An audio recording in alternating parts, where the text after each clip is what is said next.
I would do a short little video on ships of the line from the collective Star Trek series that we'll do.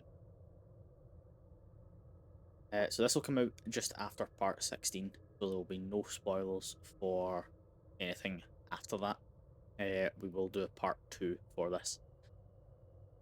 So this will be up until every ship that we currently have attached. There will be a couple of ships in the list that are ones that are essentially generic. They're in so I could get stuff for other vessels. They may be flown at a later date, but find that out. So, first up is Miranda class, the USS Dead London. So this is the, obviously as you know, bog standard of the game. You get this straight away, first ship. So I'll just talk you through the way it would have been set up. So we would have had 1x phaser relay, a random science console because you get a random one, and the same with it. There's a bit of a trend to begin with at the start between myself, Q, and Eli, where we were all using stuff that I was making with one of my other characters. We all have the same weapon systems, we all have the same impulse warp. So the stuff from this ship was used in the first 4-hour stream, and then it was swapped out. Battle damage, it's obviously the first thing that springs to mind the minute they faced the Borg for several levels, and then the Klingons for several levels like that. Next up, we have the USS Brave New World. A rather lovely steamroller class vessel. This ship came part of the Steam bundle that you used to be able to get on specifically just through Steam. There's now obviously one C-store for that. So again, set up pretty similar. It's near enough the same class. Classification in-game, albeit this one is an escort and not a frigate, like the previous one. 2 at the front, 2 at the back. Oh, sorry, 2 at the front, 1 at the back. The addition of an extra tactical console really sets it apart, because you obviously have 2 of the phaser relays, which increases your phaser damage. Start of the game, that can be quite helpful. Specifically, this I think was used for a couple of the episodes. Forgive me, I have not went back and watched them since editing them and uploading the first time. The Brave New World was then superseded after a couple of missions, again through battle damage. Same way that both Q and Eli's vessels would have been the exact same. Again, should have mentioned this at the start, I will not be going through Q and Eli's vessels at the moment. I'll get a full rundown list from them, and that will be included in probably a part 3 and part 4 once we start making moves into that. So next on our list is the Forever Autumn. Forever Autumn is a Saber class vessel. She was used for I don't know what arcs, but she was used a little bit longer than what she should have been. She's the first vessel that we have to not conform to the standard blues that you'll be seeing throughout the rest of this. The Forever Autumn became kind of a dumping ground for weapons that are spare at the moment. So this is the first vessel where we see the use of proc weapons instead of just having full on, like, right, let's do broadsides. This one was set up to attacking from the front and then spinning around to attack again. So 2-4 phaser beams, single quantum torpedo front, as well as a phaser turret. The phaser turret is something that then becomes the recurring theme as we move to a 3-2 for the next ship, and then it will stay there for the rest. Obviously, little spoiler aside, we have some new crew members since the last stream. and from the last episode. For this ship, survivability wise, was the main issue with it. For us, myself and Q flying this thing so many times, and some of the missions, the looks of it changed a few times. Q's is a little bit different. I believe Eli was flying a Constitution class at this point, but I'll double check that with him. So he was essentially the flagship at the time. But yeah, handy little ship. Good second ship that you really get.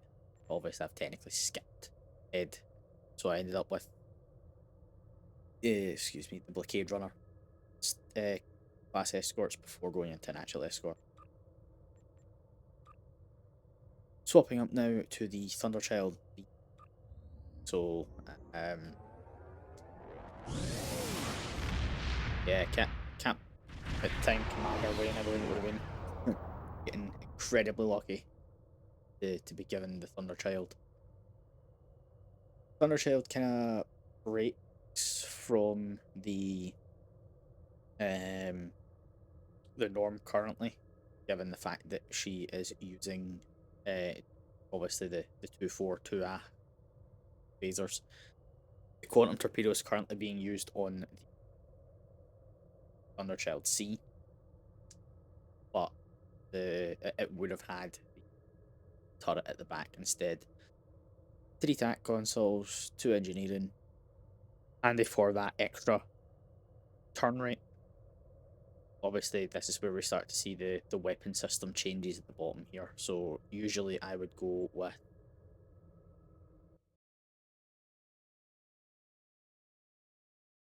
I used to go with the full weapons, and then would have full engines minimum level 2. But as I started to move more tank build for my main characters, I decided to add that into the stream. That will eventually you'll notice filter through completely into other vessels. For the Thunderchild, this is also where we start to do traits properly, as well as start to amend stations, so the stations have the correct fire at will builds, they have targeting for subsystems, and we start to get into that. The reason on this that fire at will was picked is because I had went full tank. Yes, I know, it's an escort. Tank builds are better for dreadnoughts before you start moaning in the comments. This again is just my playstyle. Broadsiding fire at will just makes sense.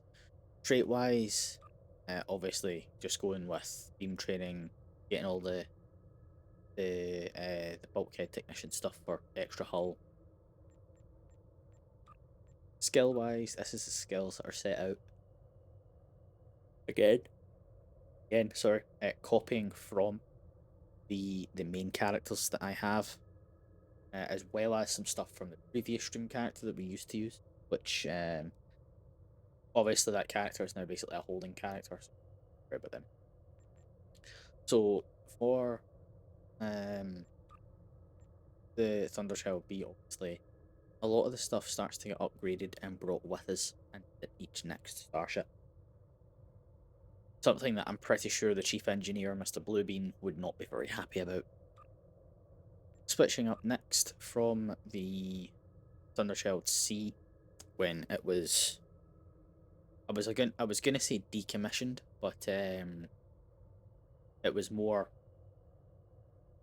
refit and given a tag difference. But we were meant to move to the USS Endurance. For reasons outside of stream, this didn't happen.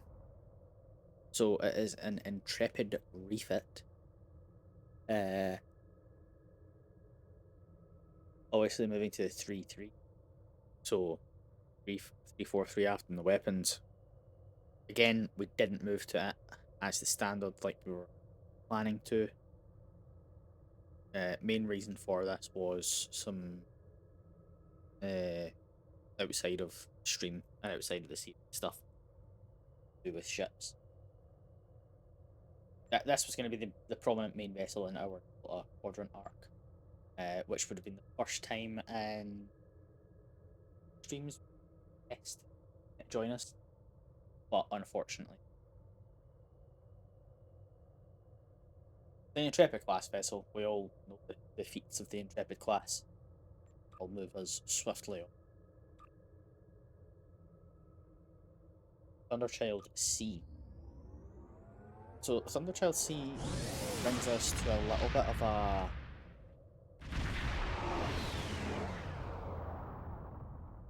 a non-Form A in the series. Initially, the series was set out not be any tier 6 vessels until we got to that level. That was changed about, well, episode 15. It was changed about a week before episode 15 was streamed.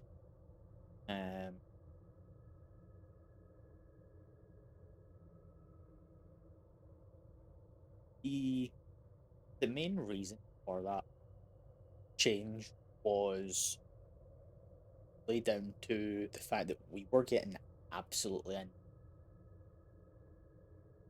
war. So the week before, just absolute annihilation. So we needed a change. With us came in the Thunderchild C, which is obviously a heavy strike wing escort.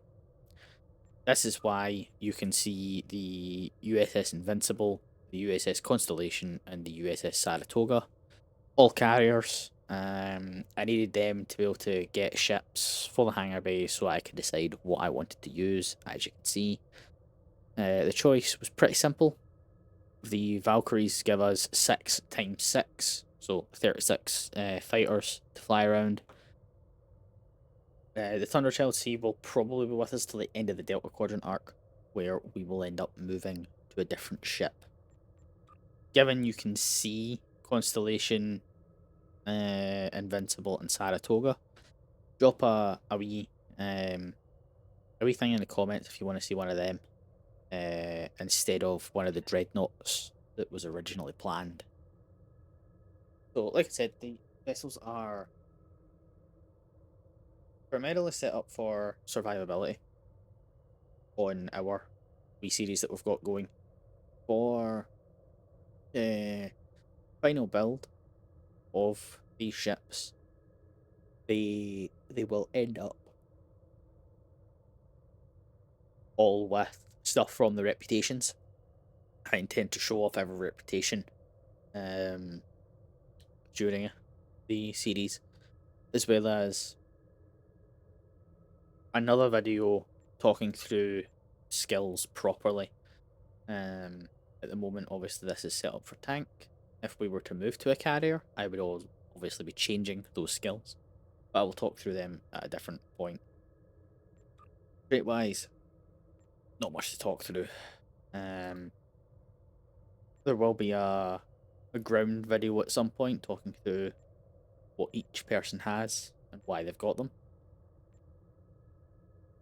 And I'll do a complete separate one on reputation, since we can't access any of them until we get 5 more levels. And again, station-wise for the Thunderchild is just the exact same as the previous Thunderchild. Yeah, thank you for watching this quick little Star Trek Online video. This is, as I said, part 1 of probably 3 or 4. And for the next Star Trek Online stream, which this will come out, I think, the day before it. Maybe it might. In fact, you know what? I'll release this on the 27th. This isn't out on the 27th of January 2025. You can bully me in Discord or in the comments. But for Wednesday stream, we might have another guest. No, they are not replacing anyone. This is enhancing squad. Thank you for watching, and live long and prosper.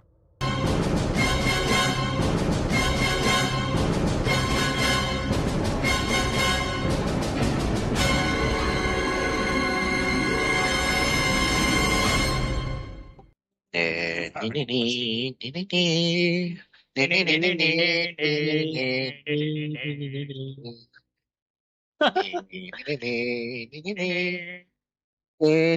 any question.